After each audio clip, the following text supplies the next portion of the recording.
барои муҳоҷирони корие ки дар Русия кор мекунанд то буд кардани донишгоҳтона аллакай паспорти Россияро ба шумо пешниҳод мекунанд. 1 сентябр ба шаҳодатномаи ронандагии тоҷикӣ дар Русия гашта намешавад. Ассалому алайкум ба ҳама тамошобинони барномаҳои Сорбон Сафаров. Тамошобинони азиз, видеоро бо диққат то охирша тамошо кунед. Оиди як қонуни нав дар Русия барои муҳоҷирони корие ки дар Русия кор мекунанд ё барои шаҳрвандони хориҷие ки дар Русия студент ҳастанд. Барои ҳамиё дахл дора гап мезанем ва баъдан ба саволҳотон ҷавоб мегардонем. Аввалан оиди конкурсе ки дар канали ма рафтесем маълумотҳои нава ба шумо пешкаш мекунам. Нафарҳое ки мара тамошо кардесем, нафарҳое ки мара дастгирӣ мекунед, аз ҳаматон миннатдорам ва ман умедвор ҳастам ки дар охири ана ҳамин билетҳорам мара дастгирӣ мекунед. Чӣ хеле ки бисёриёт мегуфтен дар охир билет мехарем, ина охири билетҳо омадагиай, инами ҳозир бидроен билетҳотона бихарем. Нархи як дона билет 99 рубла дар бар мегирад. Номерои WhatsApp ки дар рӯи экран дидесен, дар ҳамин номерои WhatsApp картаи Сбербанк ҳастай. Карта ба номи Мунис Хуршедович мебурояд. Чанд билете ки хариден, сумтона партоен, чектона дар ҳамин WhatsApp роӣ кунен, тамом. Конкурси ма ҳамагӣ 40 дона приз дорад ва 2 нафаре ки билети бисёр мехарад путёвкаи Дубай падаркаш мекунем. Ҳаракат кунед, ма шумо боварӣ дорам. Ба имзо расидани як қонуни нав дар Федератсияи Русия аз ҷониби президент оиди гирифтани шаҳрвандии Русия. Пештар мегирем, агар шаҳрвандони хориҷие ки дар Россия таҳсил мекарданд, баъди буд кардани донишгоҳшон баъдан метавонистанд ки бо тариқи автоматик гражданствои Россияро дастрас кунанд. Вале мутобиқи қонуни нави Федератсияи Русия, айни ҳол шаҳрвандони хориҷие ки дар Россия студент мебошанд ва агар бихоҳанд ки гражданствои Россияро дастрас кунанд, метавонанд ки бе ягон квота ҳуҷҷатҳои худшона барои гирифтани РВП пешниҳод кунанд. Ва хубиш дар ҳамие ки вақте ки шумо студент ҳастен, шумо барои гирифтани РВП ҳуҷҷат пешниҳод мекунед, то буд кардани донишгоҳтона аллакай паспорти Россияро ба шумо пешниҳод мекунанд. Яъне ки паспорти Россияро мегирен. Фаромӯш накунед ки пеш ихелӣ набуд. Ин қонуни нав аз ҳамин сол қувваи қонунӣ пайдо кардагиай. Моҳи январда ба имзо расидагиай ва худтон медонед ки ҳар қонуне ки ба имзо мерасад баъди 5 ё 6 моҳ қувваи қонунӣ худша пайдо мекунад.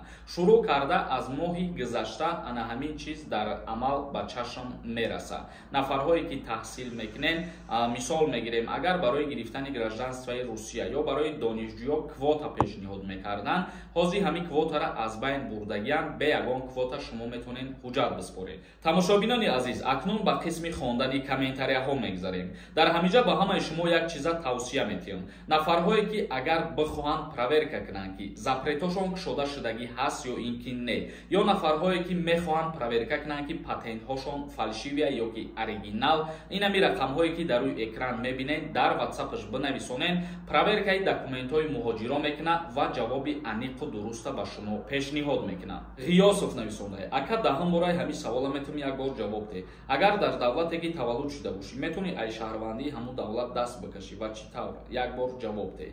Агар дар Федератсияи Русия махсус дар назар дошта бошӣ, вақте ки дар Федератсияи Русия ягон кас соҳиби фарзанд мешавад, то 18 сола шиданша гражданство ба ӯ дода намешавад. Ва дар ҳолате ки агар паспорти российскиро дастрас карден, шумо ҳақ доред ки боз аз шаҳрвандиш даст бикашед. Як каси дигар нависонда: ассалому алайкум акаи Сорбон. Илтимос ба саволи ман ҷавоб диҳед. Шахсе ки ба даъватномаи ҳарбӣ имзо монда бошад, баъд ба Русия равад барои давом додани таҳсил ва ба хизмати ҳарбӣ наравад, ба ҷавобгарӣ кашида мешавад?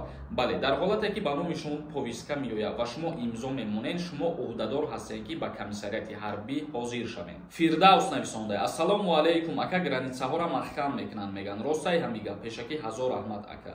Не, рост нестай. Границаҳо ба мисли пештара кушодаанд, ягон қарори навам баромадагӣ нестай дар ин бора. Як каси дигар нависондаи: ака, одами дилкаша зиқ кардид. Тезтар финала сар кунед, раҳмат. Насиб боша ҳамин 3-4 рӯза дар рӯзи финала аниқ мекунем. Ба ҳамин хотир нафарое ки тамошо мекунен ҳамарӯза мора, агар ҳар яки шумо якдонаи билет бихарен ку мо тезтар финала мегзаронем. 99 рубл ӯ қапули калон нестай. Ба ҳамин хотир биёен я ҳаракат кунед ба хотири дастгирии ман яктаи билет бихарен. Як каси дигар нависонда: ассалому алайкум ака, меган қонуни нав омадай. 1 сентябр ба шаҳодатномаи ронандагии тоҷикӣ дар Русия гашта намешавад. ин хеле қонун омадагӣ нестай. Агар ки оиди кор кардан дар дар назар бигирӣ, ин қонун аз вақташ буд. Ба праваи тоҷикӣ дар Русия кор кардан намешавад. Яъне автобус ҳай мекунӣ ёки такси ҳай мекунӣ мумкин нест. Як каси дигар нависонда: ассалому алайкум, ака падару модарта раҳмат кунад. Чунин фарзанди ба ору ба номус тарбият карда. Ака, як савол дорам. Мора қапидан видварени кардан. Тоҷикистон рафтам, баъди 3 моҳ пас омадам. Ака, чӣ гап мешида боша ака? Дар ҳолате ки видварения кардагӣ бошанд, муҳлати видваренияи шумо ба охир расидагӣ набоша, шумо обратно рафтан наметонед. Значит, шумора 3 моҳа видварени кардагӣ будиян, ба ҳамин хотир боз вориди Россия шида тонистен, ҳеҷ гап намешава. Ногуфта намонад ки муҳлати видварения аз 3 моҳа то 5 солара дар бар мегирад. Як каси дигар нависонда: ассалому алайкум бародар, бо праваи тоҷикӣ категорияи С. Дар Россия дар дулано кор кардан иҷозат ҳаст, пешакӣ раҳмат. Дар Федератсияи Русия мисол мегирем, агар шумо дар ягон биноҳои сохтмонӣ ба ҳайси кран ёки ягон камазчӣ кор фаъолият кардани мешавед, дар дохили ана ҳамун бинои сохтмонӣ, дар ин ҳолат ба праваи тоҷикӣ иҷозат метиҳанд. Ёки дулана ба назар бигирем, агар бале шумо пересикат мекунед границара, вале дар дохили худаш кор карданда иҷозат нест. Дар ҳолате ки автобус ҳай мекунед, гуфтем чихеле ки ёки такси ҳай мекунед, мумкин нест. Як каси дигар нависонда: ассалому алайкум, ака падарам гражданин ай ва бародарам гражданин ай. Ман худам ба патент мегардам. Патенти ма 1 сол шид мешава, ма граница нагзарам. Не, гражданство доштани ва ё барои ҳуҷҷатҳои ти ягон дахолат надорад. Та дар як ҳолат метавонӣ граница нагзарӣ. Агар дар ширкате ки кор мекунӣ трудовой договор дошта бошӣ, бе граница гузаштан метавонӣ ки ана ҳамун патенти худта продлит кунӣ. Як каси дигар нависондаи бародар: муддати 1,5 сол шуд дар РФ қарор дорам. Мигратсионкаи 3 моҳа карда будам. Қазоқистонам запрет мемонанд ё ин ки не.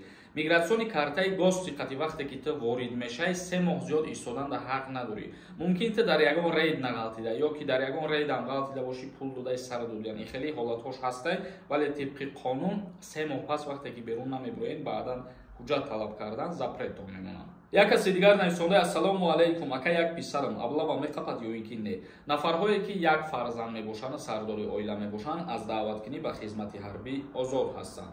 Як каси дигар нависондае ки як саволи манда ҷавоб тие додаҷон. Апам паспорти русӣ гирифтагӣ, ай Тоҷикистон мешавад падарда ёки модарда гирифта? Не, ҳозир намешавад. Ҳамира пешниҳод кардагианд ки дар ҷумҳурии Тоҷикистон ҳам гражданствои Россияро бигирӣ, лекин ҳамин чиз дар амал нестае ҳозираша. Мумкин то охири сола ёки дар солҳои наздик ёки дар моҳҳои наздик ҳамин бишавад. Тамошобинони азиз, видеоро ҷамъбаст мекунем. То видеоҳои дигар, худованд ҳамаи мо шуморо нигаҳбон бошад.